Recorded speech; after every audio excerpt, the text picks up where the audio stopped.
बिस्मिल्लाहिर्रहमानिर्रहीम। अस्सलाम वालेकुम डियर स्टूडेंट्स। फ़िज़िकल केमिस्ट्री में फ़िज़िकल स्टेट्स ऑफ मैटर के बारे में हम लोग डिस्कस कर रहे थे और लिक्विड स्टेट का या आज लास्ट लेक्चर है हमारे पास। इसके बाद हम सॉलिड स्टेट की तरफ जाएंगे और इसमें हमारे पास लास्ट एक बहुत इंपॉर्टेंट कंटेंट लिक्विड्स के हवाले से वो है इंटरमॉलिक्यूलर फोर्सेस। याद रखें, पहले भी प्रीवियस लेक्चर्स में इस बात को मैंने कहा है कि लिक्विड्स की जितनी भी प्रॉपर्टीज़ हैं जो हमने डिस्कस की हैं वन बाय वन, लिक्विड की जितनी भी फिज़िकल केमिकल प्रॉपर्टीज़ हैं, लिक्विड का बॉइलिंग पॉइंट, मेल्टिंग पॉइंट, उनका वेपर प्रेशर, उनकी विस्कासिटी, रिफ्रैक्टिव इंडेक्स, उनका सरफेस टेंशन की वैल्यू, तो जितनी भी ये प्रॉपर्टीज़ हैं लिक्विड्स की, ये सारी की सारी इंटरमॉलिक्यूलर फोर्सेस पे डिपेंड करती हैं। और ये इंटरमॉलिक्यूलर फोर्सेस फिर इन लिक्विड्स की आगे जितनी भी एप्लीकेशंस हैं, जहाँ जहाँ ये यूज़ होती हैं, उनके अंदर भी ये सारी इनकी जो बातें हैं ये इंटरमॉलिक्यूलर फोर्सेस के हवाले से ही होती हैं। इंटरमॉलिक्यूलर फोर्सेस ही डिसाइड करती हैं कि लिक्विड्स की प्रॉपर्टीज़ या उनकी एप्लीकेशंस किस हद तक यूज़फुल होंगे। तो ये बहुत ही इम्पोर्टेंट है। किसी भी लिक्विड को यूज़ करने से पहले, किसी भी लिक्विड को स्टडी करने से पहले उसकी नेचर को स्टडी करना, मीन उसके अंदर जो मॉलिक्यूल्स हैं वो आपस में कितनी टाइप्स ऑफ इंटरमॉलिक्यूलर फोर्सेस से या आपस में किस तरह से वो जुड़े हुए हैं, उनके दरमियान कौन सी किस्म की इंटरमॉलिक्यूलर फोर्सेस हैं। तो इस चीज़ को आज हम स्टडी करने चाह रहे हैं। इसको आप बहुत अच्छे से इस टॉपिक को, इस लेक्चर को सुनेंगे और समझेंगे। ये बहुत ही इम्पोर्टेंट है। अब एफएससी में भी आपने पढ़ा होगा, दो किस्म की फोर्सेस होती हैं ओवरऑल, एक इंटरमॉलिक्यूलर फोर्सेस और दूसरी होती हैं इंट्रामॉलिक्यूलर फोर्सेस। तो सबसे पहले तो आप थोड़ा सा इनके दरमियान डिफरेंस देख लें। उसके बाद हमने ऑब्वियसली इंटरमॉलिक्यूलर फोर्सेस ही पढ़ना है। आपको जब इनका डिफरेंस क्लियर होगा तो बात बिल्कुल आसान हो जाएगी। इंटरमॉलिक्यूलर फोर्सेस और इंट्रामॉलिक्यूलर फोर्सेस में बेसिक डिफरेंस ये वर्ड खुद बता रहे हैं कि इंट्रा का मतलब होता है विद इन अ मॉलिक्यूल। आप एक मॉलिक्यूल को पकड़ें किसी भी चीज़ का, लेट्स सपोज वाटर का एक मॉलिक्यूल मतलब H2O। अब इस एक मॉलिक्यूल के अंदर कौन सी फोर्सेस हैं, किसी यूँ समझे कि ये मॉलिक्यूल बिल्कुल अलग थलग है, इसका एक वेपर हमने पकड़ा, पूरा बल्क नहीं पड़ा, हमारे पास वाटर का सिर्फ एक मॉलिक्यूल हमने लिया है। अब उस एक मॉलिक्यूल तो H2O है, उसके साथ दूसरा H2O नहीं है। तो इस मॉलिक्यूल के अंदर कौन सी फोर्सेस हैं, तो आपको पता है कि H2O बनाने के लिए ये तीन चीज़ें, तीन एटम्स आपके पास मौजूद हैं, दो हाइड्रोजन एक ऑक्सीजन, और ये आपस में कोवलेंट बॉन्डिंग के ज़रिए से जब मिलते हैं, बॉन्डिंग होती है, तो ये जो फोर्स के साथ जुड़े होते हैं ये एक वाटर का मॉलिक्यूल बनाते हैं। अगर आप इसमें से किसी फोर्स को तोड़ देते हैं तो ये वाटर का मॉलिक्यूल वाटर नहीं रहेगा, ये कुछ और बन जाएगा। क्योंकि वाटर का एक मॉलिक्यूल की जो केमिकल कंपोजिशन है वो क्या है, दो हाइड्रोजन और एक ऑक्सीजन आपस में जुड़े हुए हों कोवलेंट बॉन्डिंग के जरिए से। तो आपके पास ये जो कोवलेंट बॉन्ड, आयोनिक बॉन्ड या कोऑर्डिनेट कोवलेंट बॉन्ड, ये जो तीन किस्म की फोर्सेस हैं ये इंट्रामॉलिक्यूलर फोर्सेस की कैटेगरीज में आती हैं। लेकिन लिक्विड की जितनी प्रॉपर्टीज़ मैंने लेक्चर के शुरू में नाम लिया, जो हम प्रीवियस लेक्चर्स में पढ़ते आ रहे हैं, ये इंट्रामॉलिक्यूलर फोर्सेस पर डिपेंड नहीं करती। ऑब्वियसली वाटर का एक मॉलिक्यूल है, वाटर का एक बल्क पड़ा, उसमें वो बॉन्डिंग तो है, तभी वो वाटर रहेगा। अगर उसको ही हम छेड़ते हैं फिर तो वाटर ही नहीं रहेगा। हमने जो जितनी भी ये प्रॉपर्टीज़ पढ़ी हैं ये इंटरमॉलिक्यूलर फोर्सेस पे डिपेंड करती हैं। इंटरमॉलिक्यूलर फोर्सेस का मतलब बिटवीन द मॉलिक्यूल्स, कि वाटर का एक मॉलिक्यूल अगर आपके पास है, आपने उसमें वाटर का दूसरा मॉलिक्यूल डाल दिया, तो ये दो मॉलिक्यूल्स, इनके दरमियान आपस में कौन सी फोर्सेस होंगी। ऑब्वियसली आपके पास जब वाटर मौजूद होता है, सैंपल उसका चाहे 5 ml ही क्यों ना हो, तो उसमें a large number of water molecules मौजूद हैं। एक मोल किसी भी चीज़ का हो तो आपको पता है उसमें एवोगैड्रो नंबर ऑफ मॉलिक्यूल्स होते हैं। तो इतने ज़्यादा मॉलिक्यूल्स की आपस में एक मॉलिक्यूल, एक H2O का दूसरे H2O के साथ कौन सी फोर्स, किस फोर्स के साथ वापस में जुड़ा हुआ है, तो ये जो फोर्स है ये इंटरमॉलिक्यूलर फोर्सेस कहलाती है। ठीक है, तो इंटरमॉलिक्यूलर फोर्सेस की बात समझ आ गई कि बिटवीन द मॉलिक्यूल्स, और कोलेक्टिवली इन तमाम इंटरमॉलिक्यूलर फोर्सेस को हम वंडर वाल्स फोर्सेस भी कहते हैं। जिसमें डाइपोल डाइपोल है, डाइपोल इंड्यूस्ड डाइपोल है, ठीक है, आयन डाइपोल फोर्सेज हैं, लंदन डिस्पर्शन फोर्सेज हैं। ये सारी जो फोर्सेज हैं इनको वंडर वाल फोर्सेस भी कहा जाता है, ठीक है। उसके बाद दूसरी इनकी जो बात है, ये सारी forces essentially they are electrical in nature.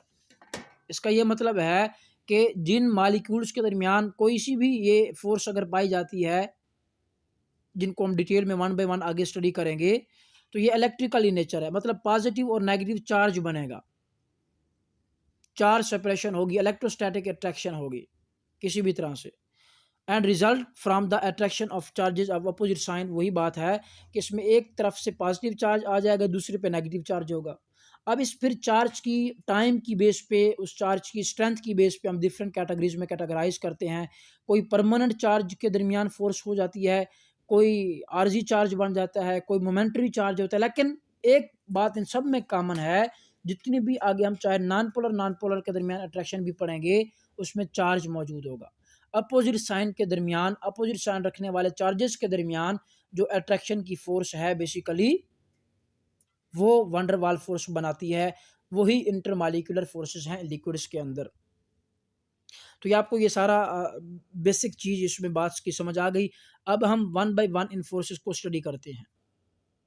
Normally वैसे तो काफ़ी सारी इसमें फोर्सेस हैं, लेकिन जो बहुत इंपॉर्टेंट हैं जो नॉर्मली स्टडी की जाती हैं, उसमें एक डाइपोल डाइपोल है, एक लंदन फोर्सेस हैं, और तीसरी हाइड्रोजन बॉन्डिंग है। बाकी तो इसमें आयन डाइपोल फोर्सेस भी होती हैं, ठीक है, ion dipole dipole non polar forces भी होती हैं, ठीक है, पोलर नॉन पोलर के दरमियान। तो खैर वो बहुत ही कम हैं, उनको हम स्टडी करते हैं। नॉर्मली जितने भी लिक्विड्स हैं उनमें ये तीन मेन होती हैं, या हाइड्रोजन बॉन्डिंग होगी, या डाइपोल डाइपोल होगी, या फिर लंदन डिस्पर्शन फोर्सेस होंगी, ion dipole induced dipole forces जिसको हम कहते हैं। तो इनका एक थोड़ा सा इस ग्राफ के अंदर रिलेटिव स्ट्रेंथ दी गई है कि इन तीन फोर्सेस में से सबसे ज़्यादा स्ट्रांग कौन है, फिर वीक कौन है, इनकी आपस में स्ट्रेंथ दी गई है। तो इनमें ये तीन, ये और एक उन्होंने intra molecular forces covalent bonding को भी यहाँ पे ऐड कर दिया है। तो इन चार में से सबसे ज़्यादा स्ट्रांग जो फोर्स है वो हमारे पास कोवेलेंट बॉन्ड है, इसकी स्ट्रेंथ ज़्यादा होती है। कोवेलेंट बॉन्ड के बाद जो सबसे ज़्यादा स्ट्रांग फोर्स है वो हाइड्रोजन बॉन्डिंग है। हाइड्रोजन बॉन्डिंग के बाद डाइपोल डाइपोल, और सबसे वीक जो फोर्सेस हैं, याद रखें, सबसे वीक जो फोर्सेस हैं वो हमारे पास लंदन डिस्पर्शन फोर्सेस हैं। इनकी यहाँ पे हीट ऑफ जो है, इनकी हीट ऑफ फॉर्मेशन, या जब भी ये बांड बनेगा टूटेगा, हीट बताई गई है। ऑब्वियसली जितना ज़्यादा स्ट्रांग बांड आप बना रहे हैं, या जितना ज़्यादा स्ट्रांग बांड आप तोड़ रहे हैं, उसके अकॉर्डिंग उसमें से हीट भी उतनी रिलीज़ होगी, या उतनी आपको हीट ज़्यादा देनी पड़ेगी। तो बेसिकली हम किसी भी बांड की स्ट्रेंथ को हीट से ही जो है वो फाइंड करते होते हैं प्रैक्टिकली, जब हम इसको यूज़ करें। तो क्लियरली वो कहते हैं, यहाँ पे दिखाया गया है, normally covalent bond are almost 40 times the strength of hydrogen bond से इनकी स्ट्रेंथ हाइड्रोजन बॉन्डिंग की निस्बत 40 गुना ज़्यादा होती है। डाइपोल डाइपोल फोर्सेस से ये 200 गुना ज़्यादा स्ट्रांग है, और लंदन फोर्सेस से तो ये 400 गुना ज़्यादा स्ट्रांग होते हैं। तो इसका मतलब लंदन डिस्पर्शन फोर्सेस बहुत ही ज़्यादा वीक फोर्सेस हैं। अब इन तीन फोर्सेस को हमने वन बाय वन डिस्कस करना है। बहुत ही सिंपल चीज़ है, कंसेप्ट समझें और एक उसकी एग्जांपल देखें बस। अब डाइपोल डाइपोल अट्रैक्शन, ये खुद लफ्ज़ आपको सारी डेफिनेशन दे रहा है। डाइपोल डाइपोल अट्रैक्शन का ये मतलब है कि दो डाइपोल्स के दरमियान जो फोर्स होती है वो डाइपोल डाइपोल अट्रैक्शन कहलाती है। डाइपोल क्या होता है? ऐसा मालिक्यूल जिसके एक साइड पे पॉजिटिव चार्ज हो, दूसरे साइड पे एक ही मालिक्यूल के ऊपर नेगेटिव चार्ज हो, यानी एक उसका एटम पार्शली पॉजिटिव चार्ज हो, एक उसका एटम के ऊपर नेगेटिव चार्ज हो, तो वो एक डाइपोल बन जाता है। जिस तरह देखिए वाटर है, वाटर में क्या है आपको पता है, हाइड्रोजन पे पार्शियल पॉजिटिव चार्ज है, दोनों हाइड्रोजन पे ऑक्सीजन पे पार्शियल नेगेटिव चार्ज है, तो एक पोलर मालिक्यूल है, डाइपोल है। HCl का मालिक्यूल ले लें, हाइड्रोजन पे पार्शियल पॉजिटिव चार्ज है, क्लोरीन के ऊपर पार्शियल नेगेटिव चार्ज होता है due to difference in electronegativity की वजह से। तो जिन अपोजिट, याद हमेशा जो अपोजिट मालिक्यूल्स होते हैं, यानी ऐसा मालिक्यूल जिसमें डिफरेंट ठीक है, हेट्रोजीनियस एटम के ऊपर मुश्तमिल हो, जिस तरह HCl H2 है, जिसमें दो या दो से ज़्यादा डिफरेंट टाइप ऑफ एटम्स मिलकर एक मालिक्यूल बना रहे हों, तो नॉर्मली वो पोलर होती हैं। लेकिन इसमें फिर आगे बहुत से फैक्टर्स हैं, हमें देखना पड़ते हैं, ठीक है। डाइपोल मूवमेंट बेसिकली हम फाइंड करते हैं। अगर डाइपोल मूवमेंट की वैल्यू ज़ीरो आ रही है तो वो नॉन पोलर होता है, चाहे उसमें डिफरेंट एटम्स हों चाहे उसमें सेम एटम्स हों, ठीक है। लेकिन अगर आपके पास, याद रखें हमेशा सेम एटम्स वाले मालिक्यूल्स तो हमेशा नॉन पोलर होती हैं, जिस तरह Cl2 है, क्लोरीन क्लोरीन, H2 है, हाइड्रोजन हाइड्रोजन, ये सेम एटम्स है ना, तो ये तो हमेशा होंगे ही। Homogeneous diatomic molecules always non polar होते हैं, ठीक है। But heterogeneous diatomic molecules, हाँ हेट्रोजीनियस डाई एटॉमिक मालिक्यूल्स हमेशा पोलर होंगे, डाई एटॉमिक की बात हो रही है। लेकिन हेट्रोजीनियस पॉली एटॉमिक मालिक्यूल जिसमें दो से ज़्यादा एटम्स हों वो पोलर भी हो सकती हैं, वो नॉन पोलर भी हो सकती हैं। उसके लिए हमें डायपोल मोमेंट फाइंड करना पड़ता है। जिस तरह देखिए कार्बन डाइऑक्साइड है, CO2 है, ये हेट्रोजीनियस है, एक कार्बन दो ऑक्सीजन है, लेकिन ये बिल्कुल नॉन पोलर है। क्यों? क्योंकि इसकी डायपोल मोमेंट की वैल्यू हमारे पास जीरो आती है। वो एक अलग से टॉपिक है डायपोल मोमेंट। यहाँ पे आप सिर्फ ये याद रखें, डायपोल डायपोल इंट्रैक्शन दो डायपोल्स के दरमियान होती है, एक पोलर मालिक्यूल और दूसरे पोलर मालिक्यूल के दरमियान जो फोर्स है वो डायपोल डायपोल इंट्रैक्शन कहलाती है। यहाँ पे आपको दिखाया गया है कि ये HCl के मालिक्यूल्स हैं इस तरह से, हाइड्रोजन क्लोरीन साइज बेस पे, ठीक है। इसको इस तरह से वो डिनोट कर रहा है, एक पॉजिटिव चार्ज, एक साइड उसकी पॉजिटिव है, एक नेगेटिव। देखिए उसका एक एंड, एक सिरा उसका जो एंड है वो पॉजिटिवली चार्ज है, दूसरा नेगेटिवली चार्ज है। इसी को हम कहते हैं कि चार्ज सेपरेशन होगी, ये डाईपोल बन गए। इसके दो पोल हैं, एक पोल पॉजिटिव एक पोल नेगेटिव, इसलिए इनको डाईपोल कहा जाता है। तो देखिए यहाँ पे पॉजिटिव और नेगेटिव के दरमियान interaction, positive negative negative positive, क्योंकि अपोजिट चार्जेज एक दूसरे को अट्रैक्ट करते हैं। देखिए एक सेपरेटली एक अलग से HCl का मालिक्यूल है, ये अलग से HCl का मालिक्यूल है, ये अलग से HCl का मालिक्यूल है, ये अलग से HCl का मालिक्यूल है। तो इन तमाम मालिक्यूल्स के दरमियान ये वीक फोर्सेज हैं, ये डायपोल डायपोल फोर्सेज हैं। एक बात और भी याद रखें, जो इंटर मालिक्यूलर फोर्सेज हैं उनको हम इस तरह से डॉटेड लाइन से शो करते होते हैं, लेकिन जो ये इंट्रा मालिक्यूलर फोर्स HCl का हाइड्रोजन और क्लोरीन कोवलेंट बॉन्डिंग के जरिए से, आयनिक बॉन्डिंग के जरिए से जो भी है वो बनता है, तो ये इसको हम सॉलिड लाइन से शो करते हैं।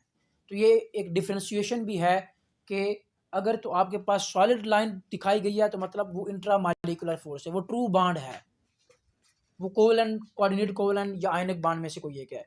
अगर ये डॉटेड लाइन से उनके दरमियान उनको लिंक किया गया है तो इसका मतलब वो हमारे पास कौन सा है, इंटर मालिकुलर फोर्सेज है। तो याद रखें इंटर मालिकुलर फोर्सेज को ट्रू बॉन्ड नहीं होता कि इलेक्ट्रॉन की शेयरिंग हो रही है, इलेक्ट्रॉन दे रहा है। ये सिंपल अट्रैक्शन है कि एक HCl का मालिक्यूल जब दूसरे HCl के मालिक्यूल के करीब आएगा तो उसको एक अट्रैक्शन फील करेगा।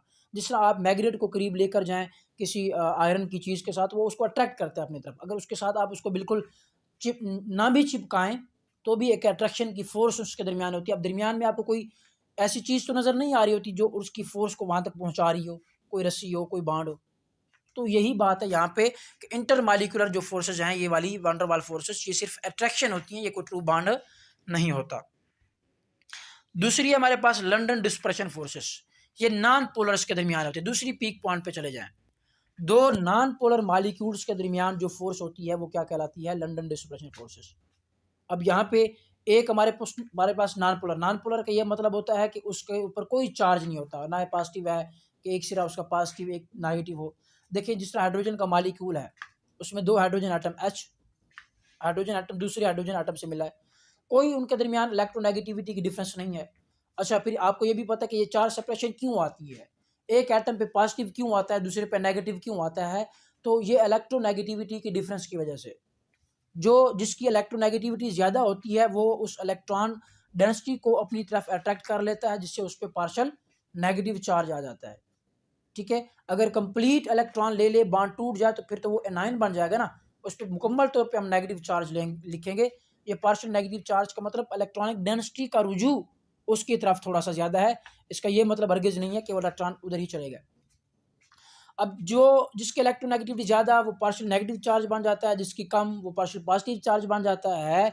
लेकिन हाइड्रोजन के केस में तो दोनों हाइड्रोजन के एटम्स हैं, जितनी भी उनके दरमियान किसी किस्म का कोई इलेक्ट्रोनेगेटिविटी का डिफरेंस है ही नहीं, वो भी हाइड्रोजन वो भी हाइड्रोजन। तो इन इलेक्ट्रॉनिक डेंसिटी को कोई भी हाइड्रोजन अपनी तरफ अट्रैक्ट नहीं करेगा। ये जो उनके दरमियान इलेक्ट्रॉन पेयर होगा वो इक्वली शेयर्ड होगा, तो इसलिए कोई चार्ज नहीं आता।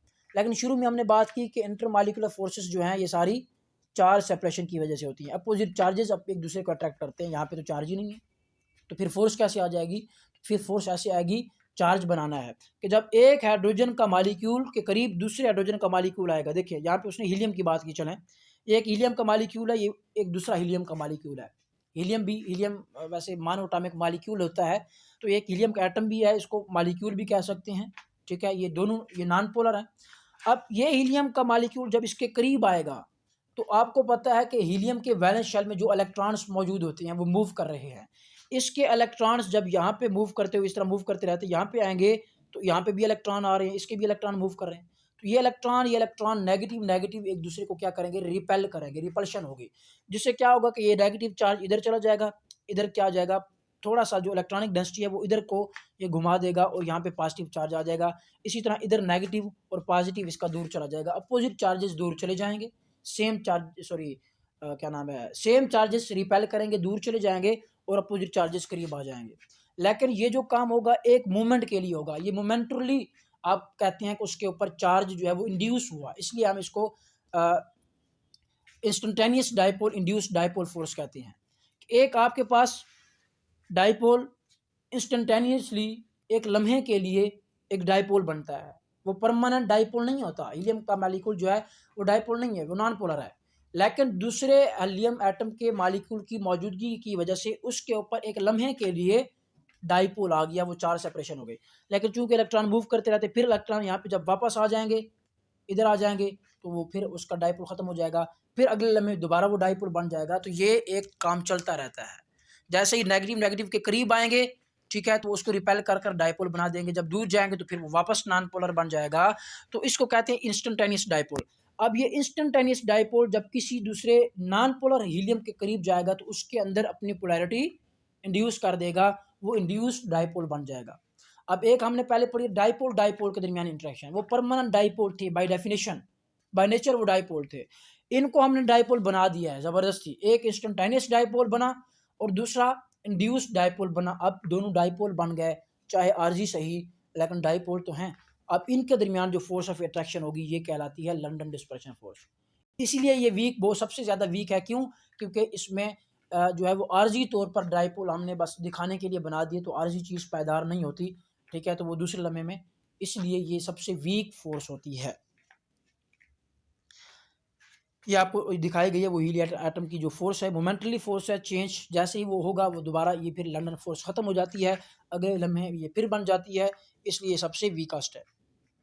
तीसरी और बहुत ही इंपॉर्टेंट हमारे पास जो इसमें इंटरमॉलिक्यूलर फोर्सेस के अंदर फोर्स आती है वो हाइड्रोजन बॉन्डिंग।